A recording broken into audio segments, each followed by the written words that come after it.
Bonjour, je suis Oriane, médiatrice scientifique au Jardin des Plantes. J'ai choisi aujourd'hui de vous présenter deux espèces de plantes qui ont la particularité de fleurir en hiver. Je les ai choisies car elles intriguent souvent les visiteurs qui sont parfois surpris de voir des plantes à cette période de l'année et ils me demandent souvent si c'est dû au réchauffement climatique. En fait, il existe plusieurs périodes de floraison. Les principales sont le printemps et l'été, mais certaines plantes fleurissent à d'autres moments de l'année, comme en hiver. C'est le cas du Viburnum farreri, la viorne odorante ou le cerisier d'hiver, Prunus subirtella autumnalis. On le remarque d'autant plus que ces plantes ont des feuillages caducs qui perdent leurs feuilles en hiver.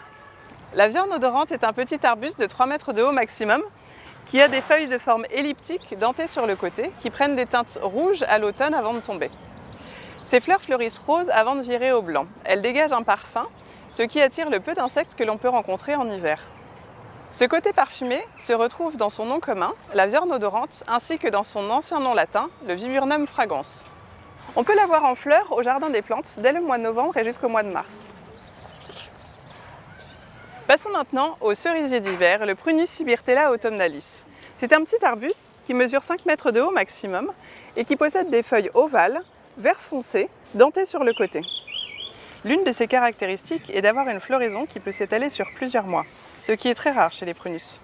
Il fleurit entre novembre et avril et donne de petites fleurs blanches et rosées. Cette floraison va se faire par intervalles, selon les conditions climatiques. Ce petit arbre est originaire du Japon. Son arrivée en France est récente, au début du XXe siècle. Le genre Prunus regroupe des arbres et arbustes de la famille des rosacées. Beaucoup d'entre eux sont cultivés pour leurs fruits, comme l'amandier, le cerisier. Certains sont cultivés pour leur côté ornemental, comme le laurier cerise ou les cerisiers japonais. L'un d'entre eux est d'ailleurs l'une des plantes préférées des visiteurs du Jardin des Plantes. Contrairement aux cerisiers d'hiver, les cerisiers du Japon ne fleurissent pas en hiver mais en avril.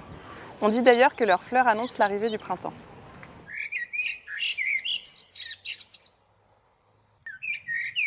Parmi les plantes, beaucoup ont des noms que l'on utilise couramment en français, ce que l'on appelle les noms vernaculaires.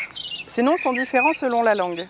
Mais d'autres espèces n'ont pas de nom vernaculaire. On utilise donc uniquement leur nom scientifique en latin.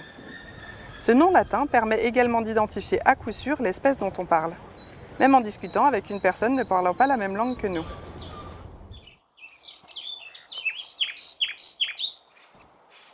Pour ces deux plantes, non. Le changement climatique n'a pas modifié la période de floraison. Elles fleurissent selon leur cycle en l'hiver. Cependant, le changement climatique peut modifier le cycle de vie de certaines plantes. Il faut donc bien distinguer les espèces à floraison hivernale de celles à floraison plus tardive, dont le cycle de vie peut être parfois perturbé par le changement climatique.